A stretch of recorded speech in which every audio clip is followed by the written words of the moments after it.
He's just standing there, menacingly. Also, I forgot to put this in the intro, but the SpongeBob clip I have is like so perfect for the ENEL game I played. It'll be the first game of the video, so just go check it out. Zoro, I play the Zoro and it stands there. It literally, I don't move it for 3 to 4 turns, and yeah, you'll see. Okay, to the video. Bye. What is going on, guys? It is your boy, the Pat Goat Gaming, coming at you again with another video. And today, guys, we're getting into my green purple Doffy deck list. Is this list any good? Probably not. Is it fun? Yes, it is. So green Zoro, like 9 cost Zoro here, is really one of the cards that I think is just absolutely broken right now. Like, there's not a lot of red rocks in the meta, and there's just not a lot of ways to deal with this card. I think Luffy will have a way. Obviously with the red rock, but I believe they're only running 2 or 3 of them, so you just have to hope they don't have it. And even if they do have it, like, you're going to be ramping with this deck. So my goal with this deck was to ramp to green Zoro, and there's only 2 decks that can do that. There's Lim and there's green purple Doffy. Lim I find extraordinarily boring, like unbelievably. I cannot stand playing the deck. I think the deck is fine, it's just it's just really boring. And green purple Doffy just has a little bit of sauce. I mean, look at the leader. We can play a lot of different cards. We can run it a lot of different ways, and that's what my list is kind of doing here. Like, look at my conglomeration. It's kind of just base Doflamingo stuff with Zoro, with Hell's Judgment, Noro Sword Beam, and God Thread kind of going on. But yeah, that was kind of the idea behind playing green purple Doffy. Just ramping to green Zoro is really cool, and you're gonna see it in today's video. So we get a couple games in today. We got one against Luffy, we got one against ENEL, which I'll probably put first. The ENEL game, I just kind of skill issued him, I'm gonna be honest. It was just on regular sim, but you know how ENEL players, like, you know when an ENEL player thinks he's like the shit. But yeah, you'll see that game. It was really fucking awesome. We just kind of slap him in the face with Zoro. Pss, pss, pss. Slap. He just kind of slapped him in the face. Same with Luffy. He just couldn't deal with the Zoro, and probably didn't want to waste his 9-Don or 8-Don turn removing it. So yeah, Zoro, really cool. The deck, it performed relatively well, actually. I was a little bit surprised. I believe we played 2 games against Luffy with this, and we went 1-1. And one of them I choked so hard. It was so embarrassing. Like, I wanted to put all the games I played into this video. It was so embarrassing that I can't show the world what actually happened in that game. So we're just going to keep that. We're going to keep that sealed away forever. This video gets 50 likes. Then I'll release it to the public. But if that does not happen, it is sealed forever for all intents and purposes. Besides that, just kind of your Doffy stuff. Some different cards we're running are the Miss All Sunday. Once again, just helping us ramp to the green Zoro and the God Thread, which I'm sure most decks are running now. At least if you're running green purple Doffy, you're probably going to be running God Thread. God Thread, Miss All Sunday are our ramp options. Like, we want to see the ramp options. We want to at least see Zoro a little bit early, but even if we don't, the deck's still able to perform. We're running 6 searchers, so we have the Baby 5 in green, and we have Sugar in purple.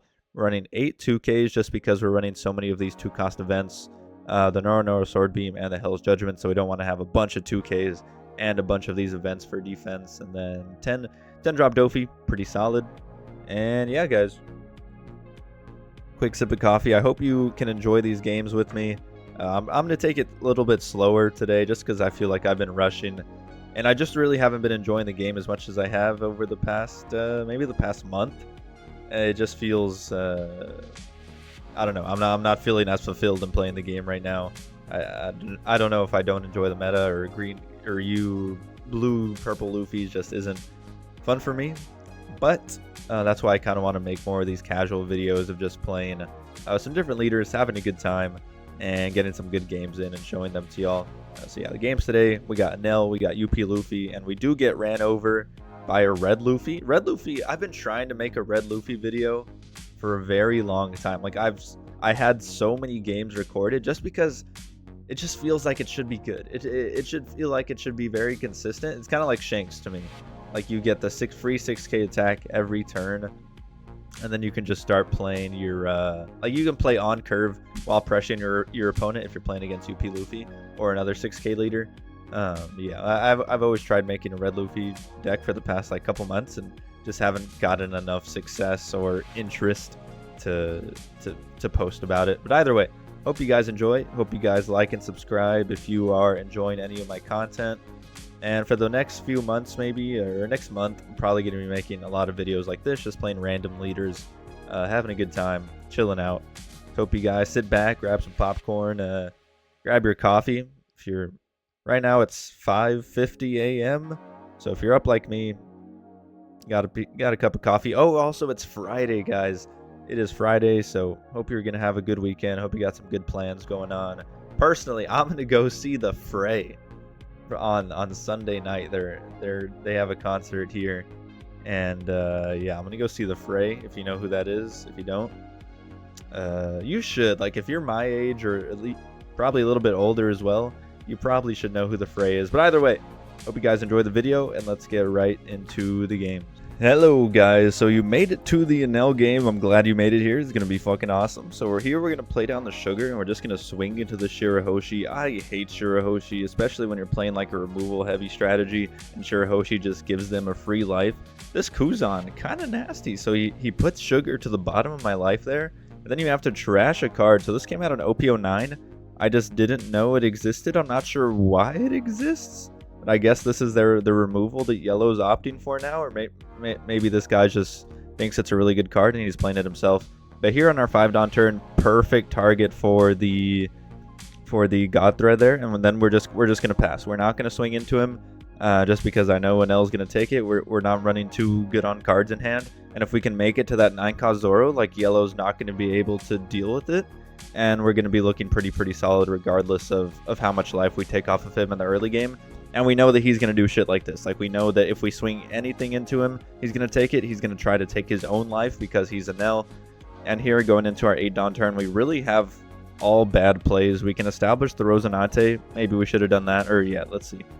Looks like we're just going to establish the Rosinante here. We have a couple 10 drops in hand. We have the 9 drop. Next turn, we can start going to town. Here, we're just going to swing a 5 because I know he's going to take it. Like, we don't want to... I mean, we could have invested more Don there, but there was just really no reason to when you know ENEL is just he's gonna do his ENEL thing.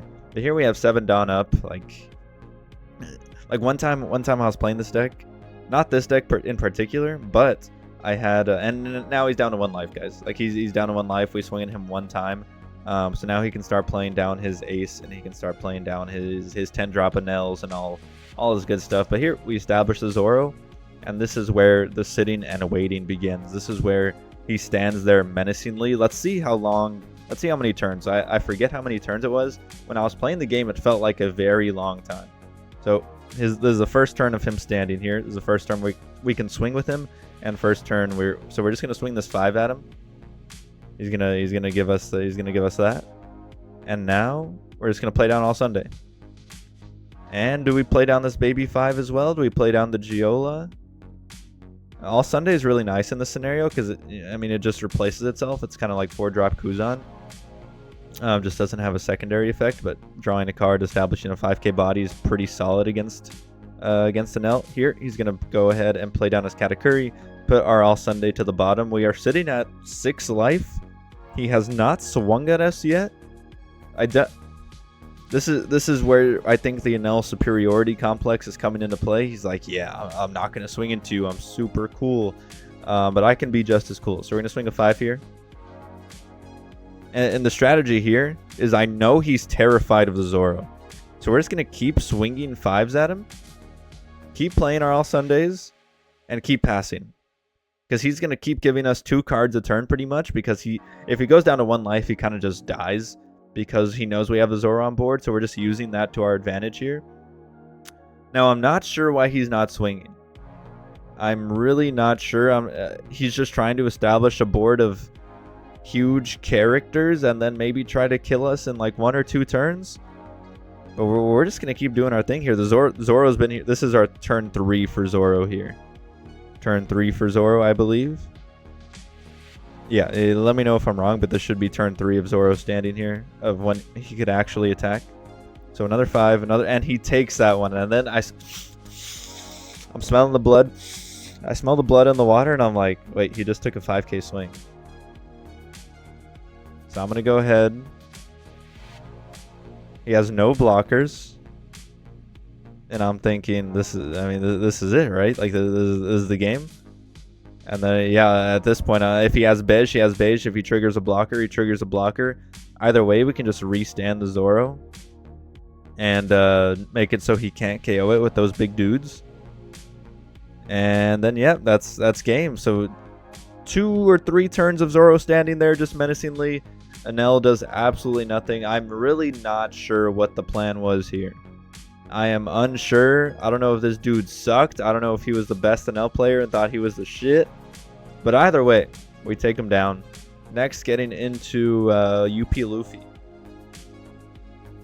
UP Luffy's honestly killed a good bit of my enjoyment of the game. I think the deck is really stupid. Yeah, but that's a topic for another video. But here we get a really nice game into it. So we have, we do have a ramp option. So we do have all Sunday in hand. So we're going to be able to get to that Zoro a turn earlier than we would be otherwise.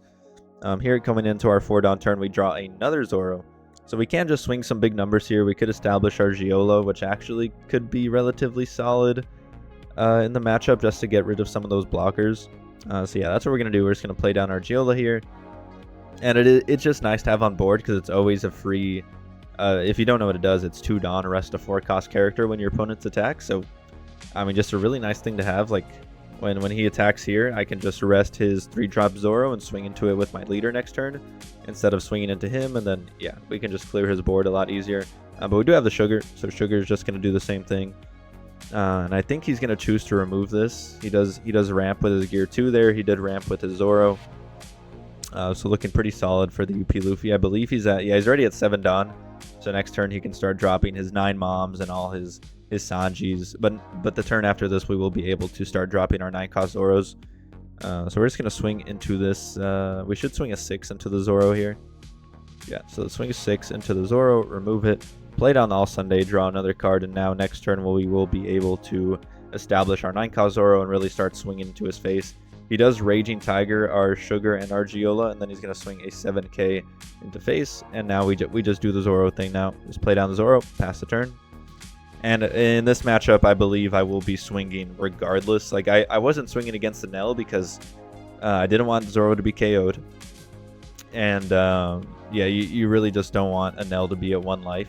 Keeping him at 2 life and is just really, really nice. But either way, he's at 10 Dawn here. So he could Red Rock this. If he does Red Rock it, then we can just play another 9-drop Zoro and just kind of repeat the process. So here he's swinging a 6k into us. We're just going to go ahead and counter out with a Noro Sword Beam and return 1 Dawn and rest either the Mihawk or the Sanji.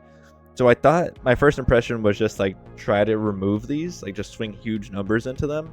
But then I was like, what am I doing? Let's just swing fucking face. Let's just try to kill him as fast as possible.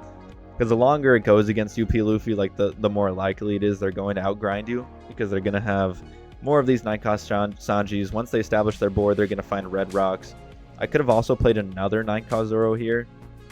But let's see what we decide to do. So we're just going to swing maybe an 11k into face.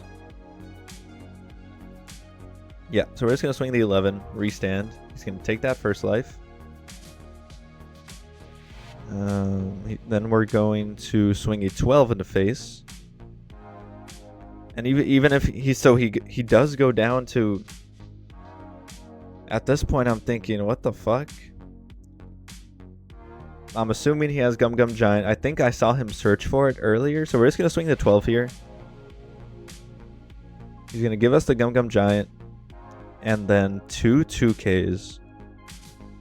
And here I'm like I could just defend the Zoro. Like we have the Sword Beam, we have the Hell's Judgment. But I could just swing a 9 into him and make him have 2 2Ks in hand. And I think that's what we're going to do. We just saw him give us 2 2Ks. So he had to have 4 2Ks in hand to be able to defend these attacks. So yeah, I just decided to go for it. 1, I believe we'll survive even if... we'll still be able to leave the Hell's Judgment up. And we have a good amount of counter in hand to be able to protect the Zoro and protect our face. So we're just going to swing this 9 here. And yeah, that's going to be the game. He had 0 counter in hand. That 3-cost Zoro does not have any counter. These games are really, really quick. I forget how fast these were going. But going up against the red Luffy here, this is the game where we just kind of get run off the face of the earth. This deck can struggle against aggro, especially. Yeah, you'll see. So he does establish the Nami, so he's going to be able to deal with our Searcher with the baby 5 there. Then he's going to swing a 5 into us. We're just going to go ahead and take that. We do have the 9-cost Zoro in hand, and we do find the God Thread. But God Thread just a little too slow against aggro. He plays down the 6-cost Zoro there. We're just going to give him a 2k or an Orono Sword Beam. Probably just a 2k. Yeah, no reason to use the 2-cost event there. For Dawn turn, we have absolutely nothing to do, which really does hurt. So we're just going to swing a big number into the Zoro and just clear it off board. Like, that's the problem. Like, we don't really establish board with this deck. We kind of just wait for endgame, and then they just keep doing this, and we keep swinging at their characters, and then they end up at 5 life, and we're at 0 at the end of the game, but they have no cards in hand. It's just one of those games. So he's going to swing a 7 into us, swing another 7, and also we have no counter. We could have left up that Hell's Judgment. That probably would have been pretty nice, but now going into our 6-Dawn turn, we can play the All Sunday here. We can play the Rosinante, but we just choose to God Thread, play down another Searcher, and try to find more 2Ks. Because we do have the Hell's Judgment in hand. We do have the Sword Beam, so we're not completely dead, but we are at 1 life. He is still sitting at 5. And yeah, I probably just played this wrong. But I felt like I had to get that 5-cost Luffy off board. He's going to play down another Nami, find another ST21 Luffy, and we're just getting rushed into oblivion here, boys. He's going to swing that 2k into us with the baby 5s. He's going to play down his Monkey D. Luffy, and then swing another 7 here. We're just going to go ahead and use that Hell's Judgment. -3, -3. Perfect use of Hell's Judgment. Swinging 7s into us is exactly what we want to see. And then, yeah, another 7 here, so we're not going to have to counter out there. And yeah, we're wishing we could go into the 10-Dawn turn here, but we're just not there. Not quite there yet. We can play down the 8-cost Doffy. If we do play down the 8-cost Doffy, we might die. We also won't be able to play 10-cost Doffy the next turn. So yeah, we're just going to decide to play the 8-cost. I feel like that's our only way to win. We're going to discard the Nora Sword Beam, draw 2 cards. Maybe we should have left that up, but really he only has 1 character on board, so we wouldn't be resting anything of value there. And we finally get the first swing into face, starting to establish our board. We do have 4 Dawn up. Unfortunately, we do not have any 2-cost events for defense. He finds another ST21 Luffy, and at this point we're cooked. We have 2 2Ks and a 1K in hand for defense, and if this last card is not a counter, I believe we're dead 1,000,000% of the time. It is a 1K, but either way, red Luffy just too much for us. We're going to give him a 2K and a 1K here, and then he has a nice 10K swing coming into us, and that is going to be the end. Yeah, so the rush wasn't our best performance, but I really enjoyed the other 2 games with the deck. And with that being said, let's get right into the post game. Yo, what's going on, guys? It is your boy. Hey guys, thanks for making it to the end of the video if you are here. I didn't realize the games were so fast, but all the games in real time were like 4 minutes. Like absolutely blowing through games. Absolutely insane. So hope you guys enjoyed the games. If you did watch them all, thank you so much. Appreciate it. Really helps the video out. Don't forget to drop a like, drop a sub if you made it here. I'm assuming you enjoyed the video. My mic is like, I feel like it's not loud enough. Like there has to be a setting. Let me play with this setting quickly. Hello? Hello? Okay, let me see. I think that should be better. I don't know. I feel like my ever since I left and went on vacation, my mic has not been the same. Like I had it at the perfect settings, and I don't know. I don't know how to get back to those settings. But either way, guys, hope you have a good weekend. It is Friday, and I think if you made it to the end of the video, I'm going to give you a top little secret. I think I'm going to start posting some more videos on One Piece related. I'm thinking about it. Like I just want to talk and rant because I do enjoy talking and ranting. If you made it to the end of one of my videos before, you may have noticed that. Yeah, I love to talk, so I might start making videos about random shit like anime and random topics like coffee and shit like that. If you don't enjoy that, I'll still be posting One Piece, obviously. Like that'll still be the focal point of my channel, and like these other videos I want to make will probably be really short and sweet, and One Piece will always be here regardless of what I end up doing in the future. But yeah, just wanted to give y'all a quick update. If anyone made it here, thank you so much. Make sure to comment Friday down below Hope you have a good weekend, guys. And yep, but try the deck. It's actually pretty fun. Nightingale's Zoro is probably definitely one of my favorite cards. It's just so fun to play and really satisfying when it's able to stick on board, which I feel like a lot of decks really can't deal with it right now, like Buggy, UP Luffy, UP Luffy only if they have Red Rocket. And it's not the worst trade in the world because just taking them off their curve of doing crazy shit is pretty nice. But yeah, a lot of the other decks can't really, like, once it's on board, it's on board. Especially with Doffy, you're able to protect it so well. But yeah, guys, hope you enjoy and hope you have a good weekend. And I'll see you later.